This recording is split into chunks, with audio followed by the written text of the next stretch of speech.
Orar como Jesus orou, da mesma forma, com a mesma postura, com a mesma atitude, com a mesma consciência. Eu acho que isso é uma das coisas que nós precisamos priorizar na nossa experiência, na nossa vida cristã. Os discípulos sentiram necessidade disso. Eles sentiram essa necessidade. E partiu deles o pedido para que Jesus os orientasse como eles deveriam orar. Até porque todos os mestres espirituais das diversas religiões, eles tinham uma maneira, uma forma de se relacionar com o divino, com o transcendente. Eles repassavam, ensinavam essa forma para os seus discípulos. No ambiente da religião judaica, os fariseus, inclusive, tinham os seus discípulos e aprendiam a orar com esses mestres fariseus. A palavra fariseu, às vezes, ela tem uma conotação um pouco negativa, né? Mas os fariseus eram pessoas extremamente dedicadas. A palavra é oração. O problema deles não era esse, né? E Jesus, ao longo do seu ministério, procurou mostrar bem qual que era o problema deles. Mas com relação ao estudo da palavra e com relação à oração, eles eram extremamente zelosos, não é? E Jesus não tinha reparos a fazer assim na atitude da maioria deles. Da mesma forma, João Batista também teve os seus discípulos, alguns deles inclusive seguiram Jesus, e ensinou-os a um modelo de oração. Então,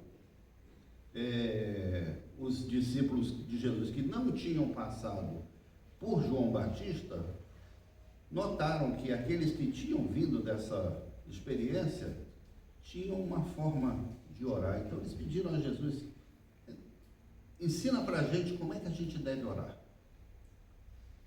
E Jesus prontamente ele atendeu os discípulos, até porque nesse momento que houve essa conversa, ele estava retornando de um momento em que ele estava a sós, e era muito comum, era muito da prática de Jesus fazer isso. Ele estava em um lugar a sós, fazendo a sua oração. Então, quando ele retornou, os discípulos aproveitaram e perguntaram para Jesus como eles deveriam orar. E, pessoalmente, eu não creio que Jesus, quando os ensinou a orar, ele passou para eles, digamos assim, uma fórmula, um texto escrito como o que nós temos hoje. A nós que está no céu, santificado seja o nome, venha ter. Não foi isso que Jesus passou para eles. Ele passou para os seus discípulos, digamos assim, uma pauta mínima, um elenco mínimo que devia compor a sua oração. O que era o essencial para se conversar com Deus? Eventualmente podia ter outras coisas, outras necessidades, outras, não é? Jesus não estava passando ali um modelo engessado, fixo e decorado de oração para os discípulos. É claro que os evangelistas registraram esse modelo, a igreja, tendo como referência o escrito dos evangelhos, também fez a sua contribuição, sistematizou essa forma de oração, e nós aprendemos então, né, a orar a oração do Pai Nosso, que é a que nós temos aqui na versão de Lucas. Aqui nós oramos normalmente, ela está mais próxima da versão de Mateus, que é um pouquinho maior, tem mais coisas, tem um fecho no final. Essa daqui ela é bem resumida, e por isso, para muitos estudiosos, essa daí teria sido a original. Eles dizem o seguinte: quando você lê Jesus falando duas coisas nos evangelhos, né? ou a mesma coisa em dois evangelhos diferentes. A versão menor que deve ser a original, a outra já deve ter alguma edição lá, algum acréscimo, alguma explicação, alguma coisa que o pessoal acrescentou. Como se diz popularmente, quem conta um ponto, acrescenta um ponto, né? Então, isso vale muito para análise dos evangelhos. Então, provavelmente essa versão de Lucas mais resumida, ela é talvez mais próxima daquela que Jesus falou com os seus discípulos, mas ele pode ter voltado ao assunto também outras vezes. Não quer dizer que ele só falou de oração com os discípulos só essa vez. Mas é importante a gente compreender o que consta dessa estrutura, né, que Jesus passou para os seus discípulos. E a primeira coisa que nos chama a atenção aqui é a primeira palavra que ele usa, a palavra Pai. Pai. Chamar Deus de Pai não era uma prática da religião judaica. Eles chamavam de pai, por exemplo, Abraão, nosso pai Abraão, os patriarcas, seres humanos que tiveram destaque na história do povo de Israel, então eles eram tratados como os pais da fé, né, os pais da nação, etc. Né? Mas chamar Deus de Pai, e há quem diga que o termo que Jesus utilizou aqui provavelmente foi Abba, que é ainda mais íntimo, quer dizer, papai, um termo mais familiar, mais próximo. Então, isso chama atenção e coloca os discípulos, e por extensão coloca todos nós, na mesma relação que Jesus tinha com o Pai. Se Jesus chamasse a Deus de Pai, todos nós compreendemos, mas Ele nos convida a chamar a Deus de Pai também.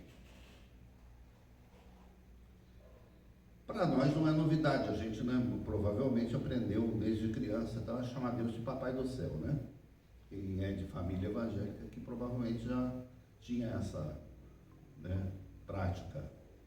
Mas isso, quando Jesus fala para os discípulos aqui, é um salto, é uma novidade. E é importante a gente ter essa consciência de que nós estamos nos relacionando com o nosso Deus da mesma forma que Jesus também se relaciona, por meio da oração. Acho que é bom a gente prestar atenção nisso para a gente valorizar a nossa oração. Valorizar a nossa oração. A gente tem esse acesso livre, direto, franco com o nosso Deus. Esse acesso familiar. Poder chamar Deus de Pai é um privilégio. Aberto a todos. Então, todos somos convidados a fazer isso. Então, a primeira coisa que ele faz é Pai.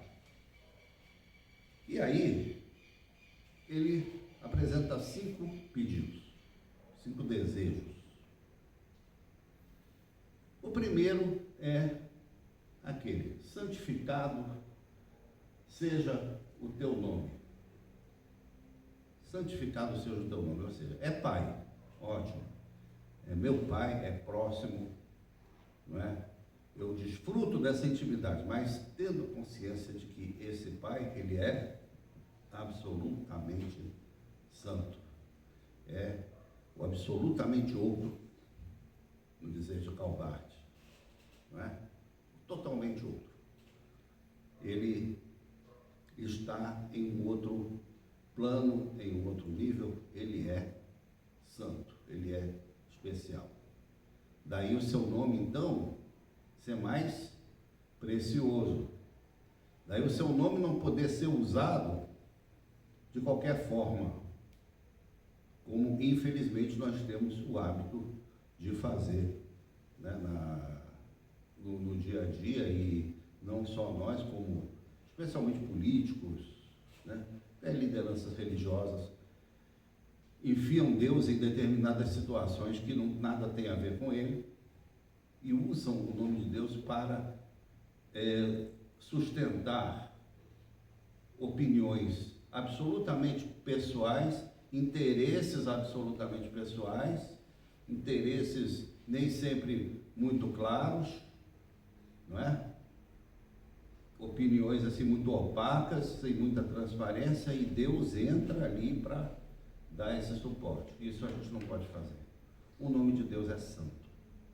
E quando dizemos que o nome de Deus é santo, a gente contribui muito para santificar esse nome quando nós o usamos da maneira mais apropriada, mais adequada, mais, digamos assim, parcimoniosa possível, não é? Mas podemos chamar Deus de Pai, continuamos podendo chamá-lo assim.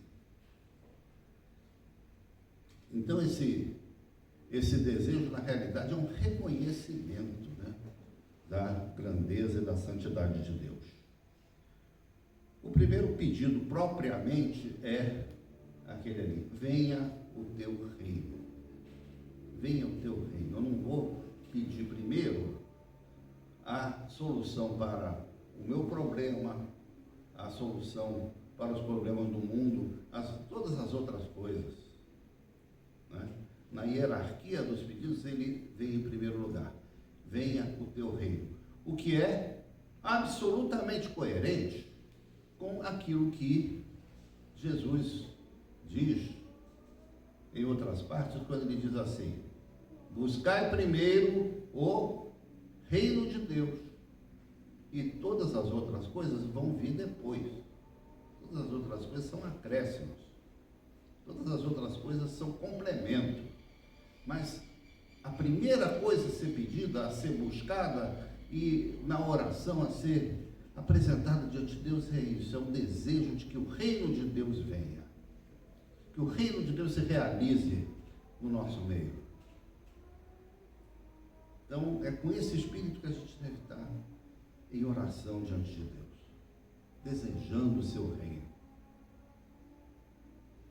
Os outros pedidos, as outras necessidades virão depois também, vamos apresentar, mas sempre tendo em vista que o reino de Deus está em primeiro lugar. Aí, um outro pedido: o pão nosso de cada dia, dá-nos diariamente. O pão nosso cada dia. Esse, com certeza, a gente nunca vai esquecer de pedir, não é? Que não nos falte o pão, que não nos falte recursos, que não nos falte dinheiro, que não nos falte meios para alimentar a nossa fome e a nossa própria vida. Muito justo pedir isso, e Jesus nos autoriza e nos recomenda a pedir isso a Deus. Agora, observe uma coisa, não é? O pão nosso de cada dia. Isso nos remete a uma experiência lá da história do povo de Deus, que foi a experiência da peregrinação no Sinai. Aquele povo no meio de um deserto, né, era alimentado diariamente por meio de uma farinha que eles coletavam no chão, que, segundo eles, caía durante a noite, diretamente da parte de Deus, diretamente do céu, que era o maná.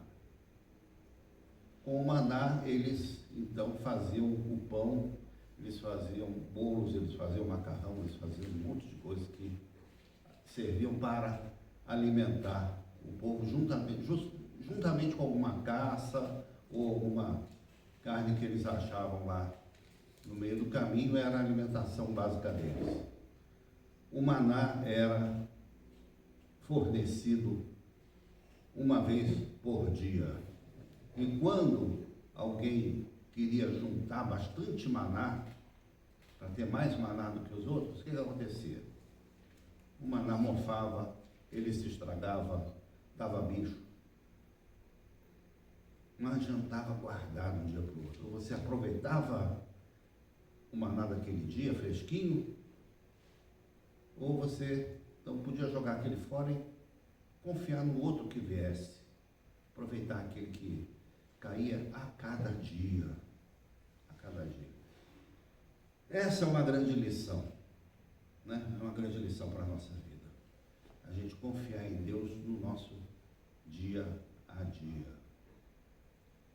Não é? A gente não ficar confiando naquilo que a gente acumula.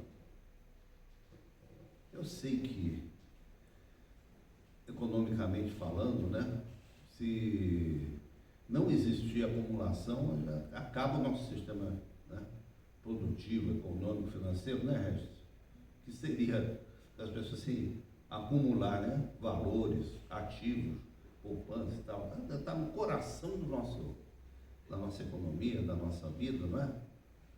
Mas a gente pode se referir não exatamente a ativos, valores financeiros, essa coisa, a gente pode falar também do nosso próprio tempo, né? O tempo a gente não consegue acumular. Ou a gente usa ou a gente joga fora. E aí, à meia-noite, daqui a pouco, à meia-noite nós vamos receber mais uma cota aí de 1.440 minutos para a gente aproveitar. O que nós vamos fazer com esses 1.440 minutos no dia 28 de julho, que começa daqui a pouco às 0 horas? Não é? Isso não tem como a gente acumular. Os do dia 27, se você não usou, se você não foi proveitoso, eles vão se perder. Graças a Deus que uma parte desse tempo nós estamos aqui, na presença de Deus, ouvindo, nos alimentando da palavra de Deus. Domingo para nós é muito importante por isso. Mas é necessário confiar, então, na bênção diária de Deus na nossa vida, né? Porque bênção não se acumula assim para o resto da semana.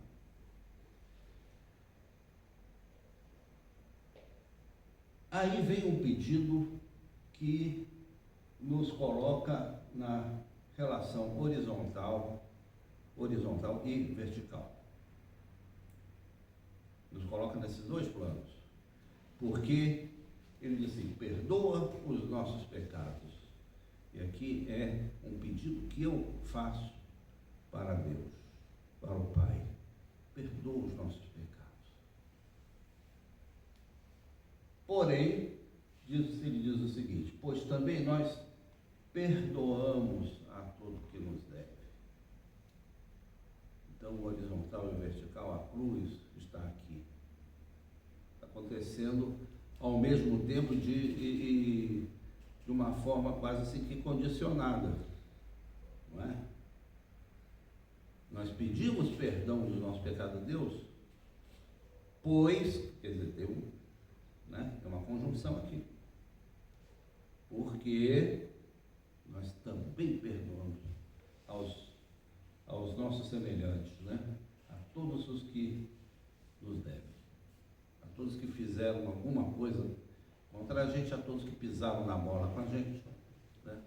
Então nós temos essa mesma disposição, e aí, com essa atitude, nós nos credenciamos a pedir o perdão dos pecados ao nosso Deus. Então a oração aqui, ela tem esse pedido, mas ela cobra de nós uma atitude, ela cobra de nós uma coerência, não é? E a última é o seguinte: não nos deixes cair em tentação. Nós reconhecemos aqui as nossas limitações, as nossas incapacidades, e com isso nós pedimos, nós clamamos pelo apoio de Deus, o amparo de Deus, para que nos sustente quando a gente estiver sendo provado, né? Quando a gente estiver sendo tentado a desobedecer a Deus, quando a gente estiver sendo levado a fazer coisas que ferem os princípios que a gente mesmo defende, quando a gente sucumbe às nossas próprias incoerências, então nós pedimos a Deus isso. né, que não nos deixes cair quando aparecer o momento da prova, quando aparecer o momento da pressão, não é? Quando estivermos expostos, então nós reconhecemos também a nossa dependência de Deus, né?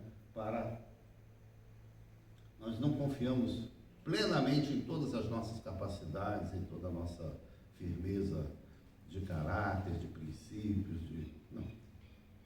Nós sabemos que dependemos de Deus para isso também. E por isso a gente clama pela misericórdia de Deus nesse momento. Jesus mesmo passou por um momento desse, diante da cruz, não é? Quando ele pede a Deus que afaste dele o cálice, né, da cruz, mas ele diz: seja feita a tua vontade, não a minha, né? E nesse momento ele pede a Deus que o mantenha firme no enfrentamento do desafio da cruz, porque foi para isso que ele veio. Naquela hora ele não podia desistir de maneira nenhuma, não é? E Deus esteve ao lado dele naquele momento, embora a gente saiba que na cruz houve um total esvaziamento, né, da pessoa do Filho de Deus que estava ali. Ele foi ali absolutamente humano, absolutamente um corpo entregue ao poder da morte. Mas Deus o sustentou depois e o levantou na ressurreição.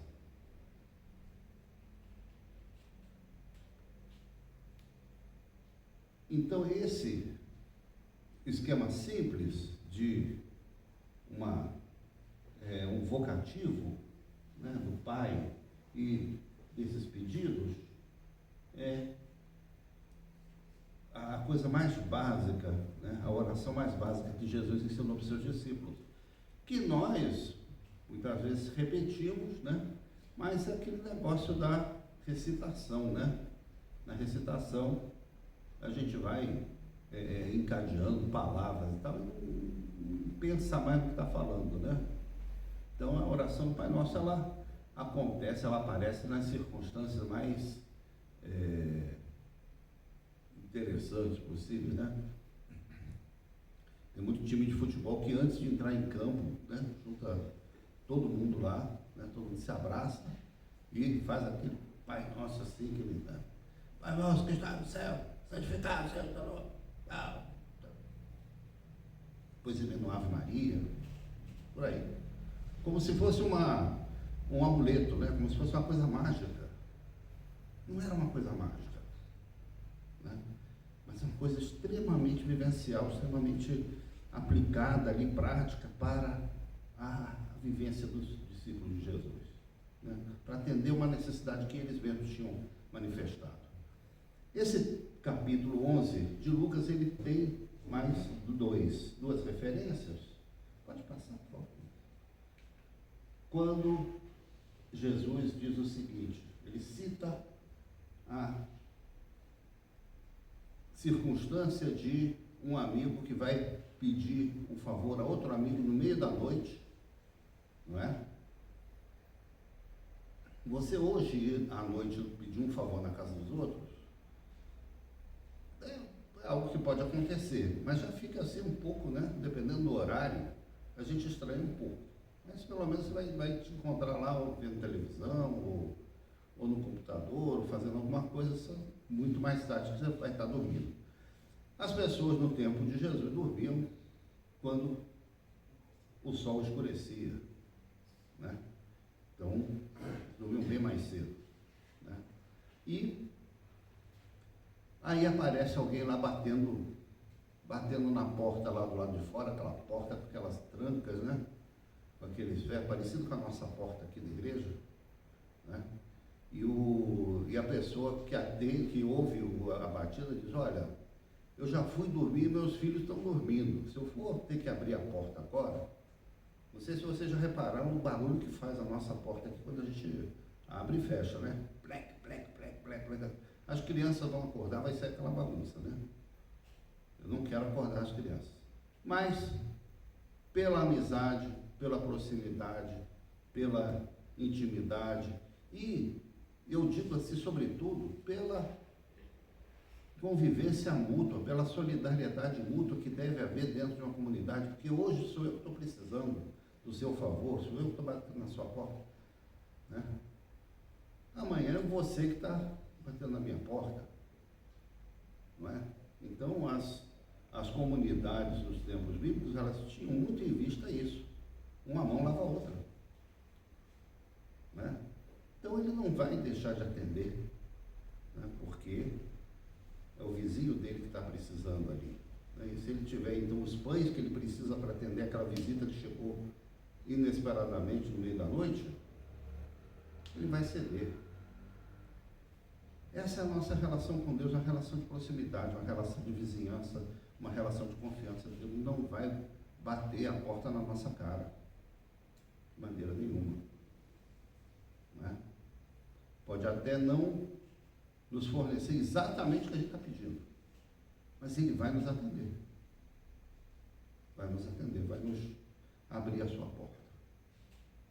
Então, esse relato reforça a confiança dos discípulos e a nossa confiança no Deus a quem nós dirigimos a nossa oração. E no final disso, o último trecho.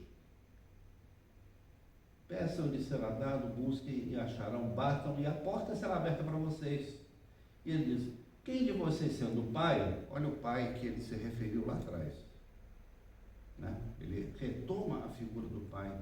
Então ele diz: quem de vocês sendo pai daria uma cobra ao filho que lhe pede um peixe, um escorpião ao filho que lhe pede um ovo?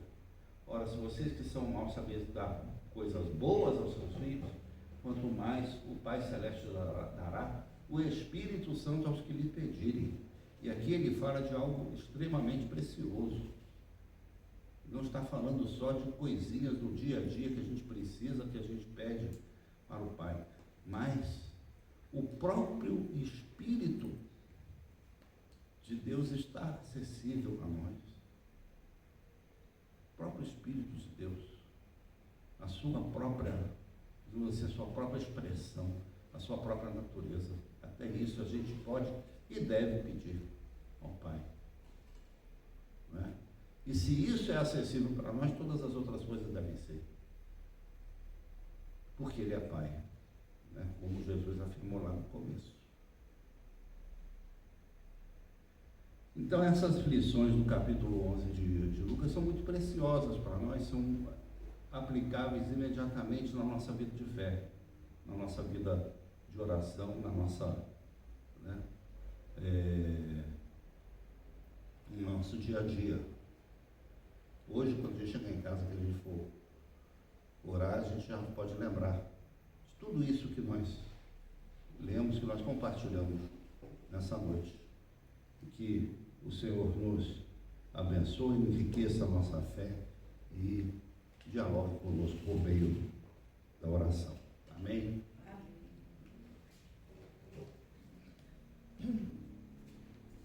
Por falar em oração, né, temos aqui então